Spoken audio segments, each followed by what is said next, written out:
वानरों की उत्पत्ति का इतिहास और वानरों को ब्रह्मा का वरदान। श्री रामदास बोले, हे शिष्य, तुमने मुझसे जो कुछ पूछा सो मैंने कह सुनाया। अब क्या सुनना चाहते हो सो कहूं। विष्णुदास ने कहा, आनंद रामायण सुनने के अनंतर लोगों को क्या क्या विधान करना चाहिए, सब विस्तार पूर्वक हमें बतलाइए। श्री रामदास ने कहा, इस रामायण को सुनने के अनंतर बुद्धिमान मनुष्य को उचित है कि वो 4 घोड़ों जुते और रेशमी पताका से सुशोभित रथ कथावाचक को दान दे, विविध प्रकार से अलंकृत गौ का दान करे। इसके बाद 108 ब्राह्मणों को भोजन कराए। जो प्राणी आनंद रामायण सुनकर ऐसा करता है उसे इस महाकाव्य के श्रवण करने का फल प्राप्त होता है। इसमें कोई संशय नहीं करना चाहिए। जिसमें श्री रामचंद्र जी का निवास हो वही रामायण है, अथवा जिसमें राम विद्यमान रहे वही रामायण है। इस तरह तुमने मुझसे जैसा प्रश्न किया मैंने उसका उत्तर दे दिया। विष्णुदास ने कहा, हे गुरु, अब मुझे हनुमान जी का भी कुछ व्रत बतला दीजिए। श्री रामदास ने कहा, जिस समय राम त्रिकूट पर्वत पर नागपाश में बंध गए थे उस समय उन्होंने नारद के कथनानुसार गरुड़ का स्मरण किया। उसी समय गरुड़ जी वहां जा पहुंचे और उन्होंने संग्राम भूमि में भगवान को प्रणाम किया। तदनंतर मेघनाथ द्वारा प्रेरित नागपाश का निवारण करके समस्त सेना और लक्ष्मण सहित राम की स्तुति की। फिर प्रणाम करके गरुड़ जी भगवान रामचंद्र जी से कहने लगे, हे प्रभु, ये सोचकर मुझे आश्चर्य होता है कि श्री हनुमान जी के रहते हुए भी मुझ दास को आपने स्मरण किया। हनुमान जी के अतिरिक्त सुग्रीव, नल, नील, सुषेण, जामवान, अंगद, दधिवक्त्र, तार, तरल, मेघ आदि वीर थे। इन वीरों के रहते हुए श्रीमान को मुझे स्मरण करने की आवश्यकता क्यों पड़ी?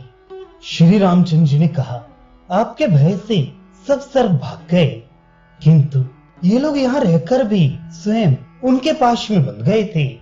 गरुड़ जी बोले, मैं आपको वानरों का चरित्र सुनाता हूँ, वो सुनिए।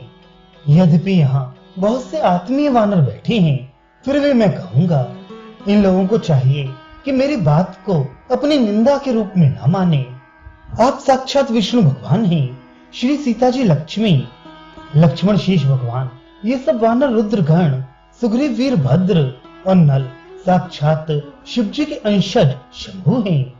हे दाशरथे, ये नील भी शिव जी के अंशज गिरीश हैं। इसी तरह महायशस्वी सुषेण, महायशा, जामवान, अजितपात, अंगद, अहिर्बुधन्य, दधिवक्त्र, पिनाकधरक, तार, अयुताजित, तरल स्थाणु, मेद, भरतनु और हनुमान जी साक्षात शिव हैं।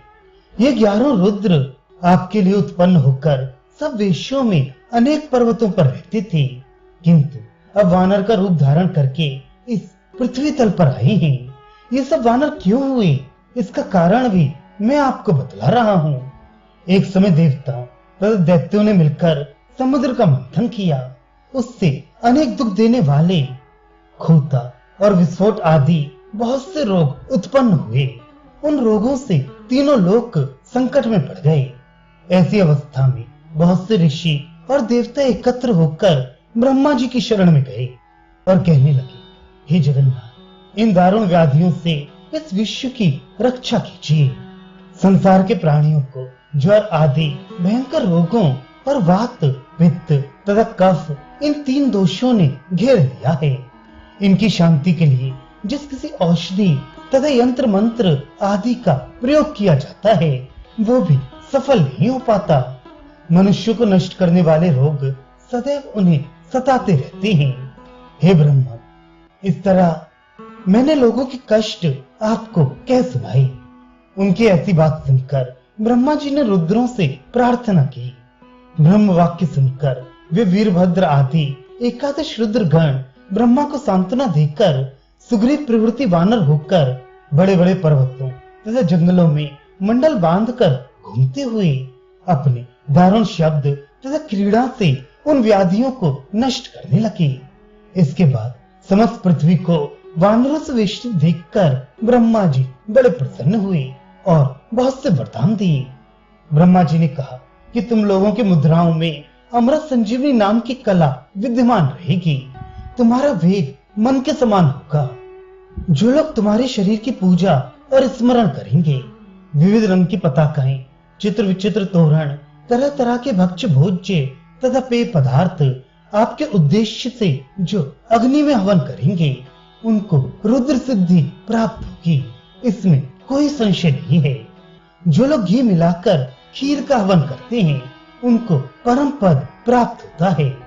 इस प्रकार एवं वै रुद्रम खिलम इस मंत्र से अथवा वैश्वानरो या मानस्तुके इस मंत्र तथा मनोज्योति इस मंत्र अथवा गायत्री मंत्र से आपके लिए हवन करने का विधान है। जो लोग संसार में इस विधि का पालन करते हैं, वे सब प्रकार की व्याधियों से मुक्त होकर अक्षय पद प्राप्त करते हैं।